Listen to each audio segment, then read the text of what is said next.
Now let's get on to some Kickstarter picks. It is almost Halloween, so here's a spooky one that you might want to take a look at called Haunt the House. Yes, in this game, you are all specters or ghosts in a house, and you are trying to get the best collection of items from the ghost hunters who are invading your house. Each ghost hunter has specific things to scare them, like 3 books dropping and a shiver. In your hand, you'll be drawing cards of these kinds of different ways to scare people, you know, the creaking noises, the ghost shiver. And you may either play them openly onto the ghost hunter to activate whatever room ability they have, or you can hide them. And then at any time you can call boo. You're instantly saying, I think this guy's ready to be cleared. But you then reveal the hidden ones, and if you don't, it's going to penalize you. But if you do, you get the rewards and the items that have like a candle or a crowbar and stuff.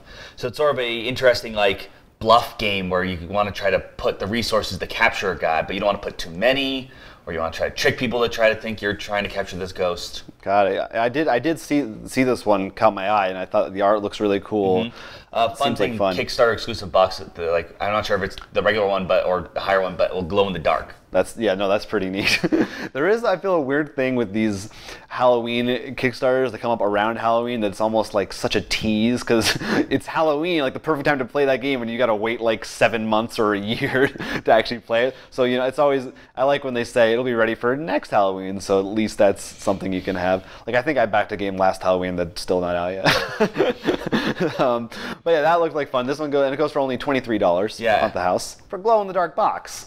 That'll probably annoy a lot of people if it's on their shelf and one game's just glowing in the dark constantly. Well, I mean, if all your lights are off. Your mileage may vary. All right. Next, here's a game that I don't know if we've... really big one. I don't know if we've talked about it on the show before. It was actually part of our excitement for Gen Con because it was on the list. That's right. From Van Ryder Games, this game called Detective... it's got a subtitle, Detective City of Angels.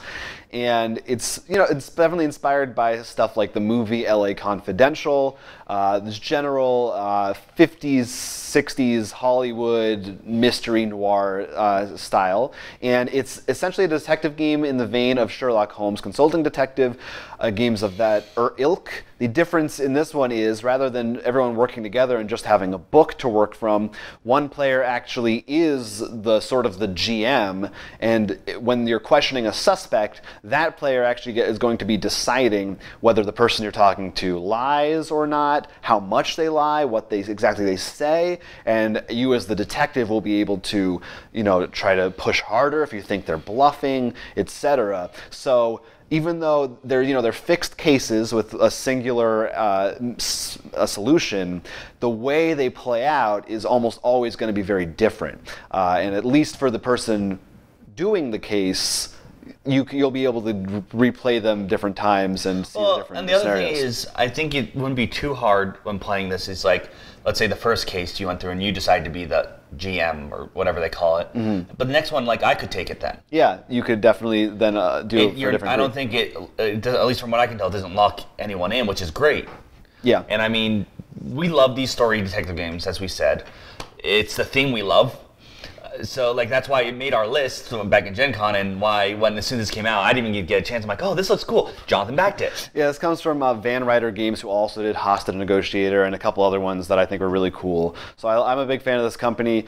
This also has been hitting a bunch of stretch goals, including one to design your own mystery case, which is really cool. Which I'm really excited about. So if that appeals to you, like, that's an awesome reason to back this game. So check it out if you like storytelling detective games. This one goes for the $64. There's also an expansion you can get for some extra cases on there. And then finally, Neon Knights, which is looks like the 80s. Actually, the year is 2086. Oh, so I was right. I never specified the population has been divided into the rich and the poor, and you're trying to get into the rich. To do so, you're going to be trying to become a Neon Knight. The way the game works is you can either do a campaign or some single. There's different modes, which is cool. Pretty much you're all getting part in these weird races. And what happens is you actually play through a week. And each day you can do different actions, like get neuromods to help your racer, try to get sponsorships, upgrade your car, repair your car. And the very last day is the race day. And during that race, it's similar to Formula 1, Formula D, sorry. You choose different speeds to go through, but it doesn't seem as much you blow up instantly. Like, you can take damage, but then you also have to worry about, like, people can have weapons to shoot you, but you can have shields, but they're one time, but they're spots on the track, which will be like, if you land on this spot, you recharge your shield. So it's not just go fast. You're also going to want to think of, like, I want to go around this turn correctly. Sounds like F-Zero a little bit. A little, yeah.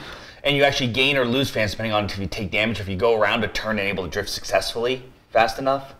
So it seemed like taking Formula D and adding a lot more RPG elements to it in a campaign. I really like that idea of a racing game where there's also like another, you do prep for it too. There's 2 phases. That sounds cool. No, I definitely thought that was really cool. I will admit, and I just looked at the art of the cover, I was like, I've seen, I feel like I'm a little, yeah, like Laser Riders look like, I'm a little tired now of the 80s Tron aesthetic, but the gameplay does sound cool, so I'll give them credit for that.